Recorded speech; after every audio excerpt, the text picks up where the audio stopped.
누군가 답이 하나라고 정해주면 우리가 고민하지 않잖아요. 흔히들 이렇게 얘기하시잖아요. 죽을 병이 아니에요. 갑상선암은 안 위험한 병이냐라고 단언할 수는 없죠. 네, 안녕하세요. 저는 삼성서울병원 내분비외과 최준호입니다.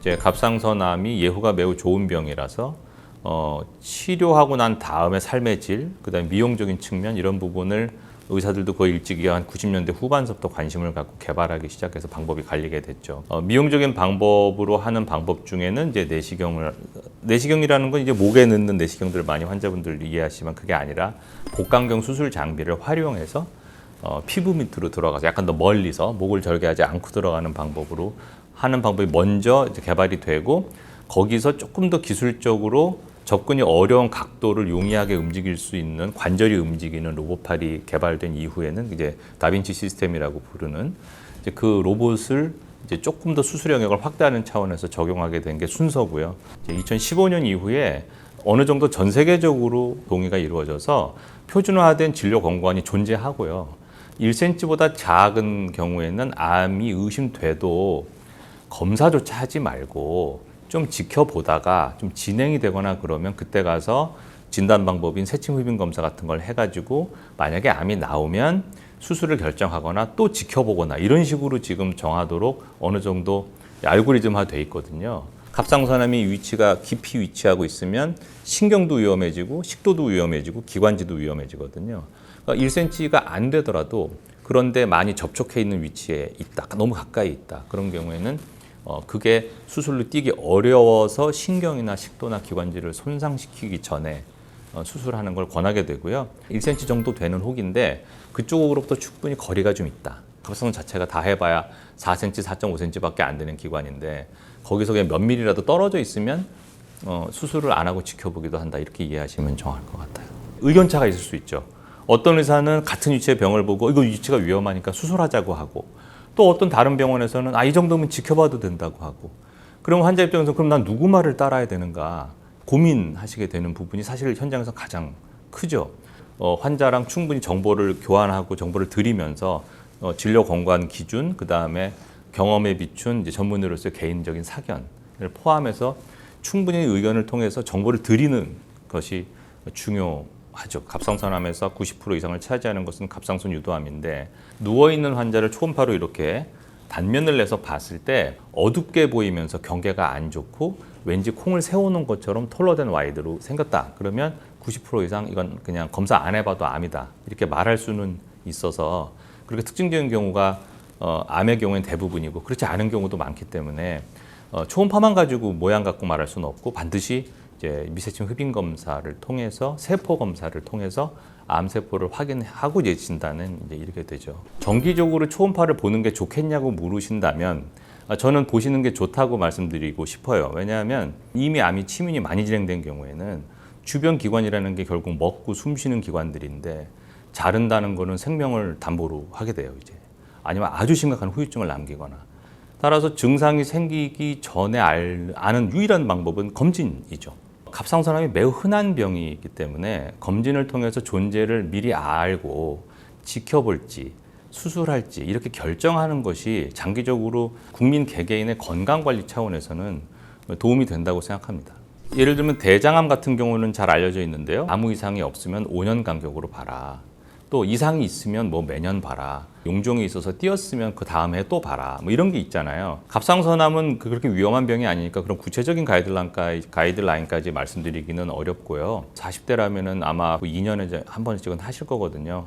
갑상선에 아무런 병변이 없다. 그런 분들은 대장 이상으로 더 안전하다고 보고 심지어 암이 걸려도 굉장히 천천히 진행하기 때문에 5년, 6년 있다가 봐도 아무 상관이 없고요. 결절이 있는데 모양이 좀 애매하다거나 암일 수도 있겠다. 심지어 뭔가 의심되는 혹이 있으면 그때 가서 1, 2년 간격으로 보셔도 충분하고요. 그 정도는 권장할 만합니다. 약 반죽이죠, 그게. 반죽 안에 마이크로그램 단위의 극미량의 갑상선 호르몬을 합성해서 섞어 놓은 거예요. 아미노산 2개에다가 요드만 붙이면 유기화학적으로 볼 때 아주 합성이 간단한 호르몬이기 때문에 아주 오랜 옛날부터 합성됐어요. 호르몬을 이제 녹여놓은 거예요. 그 호르몬을 먹냐 안 먹냐는 순전히 환자의 피 검사 결과 갑상선 기능에 따라서가 결정되겠죠. 갑상선을 예를 들어서 반을 떴다고 치면 반이 남아 있잖아요. 제 기능을 할 수도 있고 못 할 수도 있죠. 못하면 처방해 드릴 거고 충분하면 안 먹으면 돼요. 다만 암이 좀 많이 진행되거나 그래서 광범위수 절제술을 하고 갑상선을 다 떼었다. 남은 갑상선이 없어요. 그러면 평생 매일 아침 호르몬을 보충해 주지 않으면 안 돼요. 왜냐하면 모든 척추동물의 생명 유지에 필수 호르몬이에요. 갑상선 호르몬이. 그러니까 없으면 안 되니까 드시는 거죠. 그렇게 이해하시면 되겠습니다. 잊고 지내지 않고 정기적으로 의사를 만나서 점검을 받고 같이 이 추적 관찰하는 거에 동참한다는 뜻으로 액티브 서베일런스라고 이해하시면 되는데요.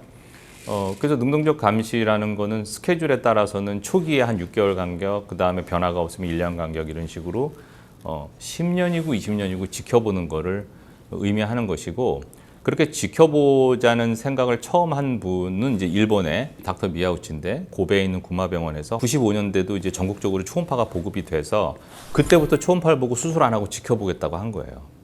그리고 10년 정도 지켜본 시점에 논문을 발표했죠. 1000명 이상을 지켜봤는데 95% 이상이 암이 안 변하더라. 진행을 안 하더라. 그중에 2.8%, 3% 정도만 조금 진행이 돼서 수술을 권했을 정도니까 수술 안 하고 지켜봐도 위험하지 않겠다. 단 수술을 할 수 있는 전문의가 보면서 판단을 하는 것은 필요하다. 이제 이 정도의 결론을 근거로 해서 다른 나라에서 많이 연구하고 추가적으로 관찰한 데이터를 쌓은 후에 2015년에 이제 미국 갑상선학회에서도 인정해서 그럼 전 세계적으로 갑상선암 환자는 수술 안 하고 좀 지켜봐도 되겠다. 그렇게 이제 얘기가 진행이 된 것이죠. 환자가 정서적으로 불안해하는 것을 가이드라인에 수술 안 해도 되는 상태라고 했으니까 당신은 수술 받으면 안 된다고 말하는 것도 저는 옳지 않다고 생각하고요. 실제로 그래서 불안해하시는 분들은 제가 수술을 계획을 잡아서 수술해드린 분들이 있고요. 다만 권하는 부분은 계속 강조를 드리죠. 예를 들면 환자분은 위험하지도 않고 저랑 10년, 20년 보셔도 되고 제 후임으로 저 은퇴한 다음에 오는 의사랑 또 보셔도 될 것 같은데 불안해하실 필요가 없다는 말씀을 드리고, 많은 분들은 그에 동의하시고 안심하시지만 정서적으로 굉장히 힘들어하는 분들이 계세요. 그런 경우에는 범위를 줄여서라도 수술을 해서 없애놓고 추적 관찰을 하게 되고요. 대부분의 암들, 예후가 나쁜 암들, 위암, 대장암, 폐암, 유방암 이런 경우에 재발을 하면 5년 내에 해요. 그리고 재발하면 치료가 더 어려워지고요. 전신으로 퍼지고 전이를 해서 아주 독한 항암제를 쓰고 방사선 치료를 하고 수술은 못하고 이렇게 되거든요. 갑상선암은 수술이 끝나는 순간 일단 완치됐다고 보시면 돼요. 재발이라는 걸 왜 하냐. 갑상선을 다 떼었어요, 이제 암인데.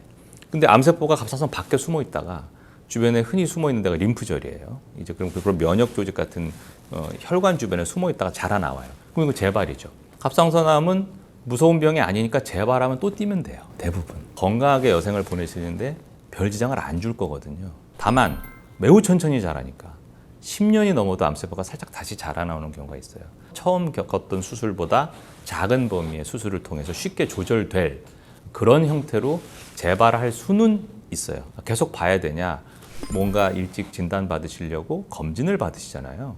그런 좀 가벼운 마음으로 내가 혹시 뭔가 이상이 있나 보는 정도의 가벼운 의미를 두고 검진을 받으시기를 권하고요. 갑상선을 띈 자리는 기관지가 노출될 거고 목을 움직이는 데 쓰여질 근육들이 가서 늘어붙게 돼요.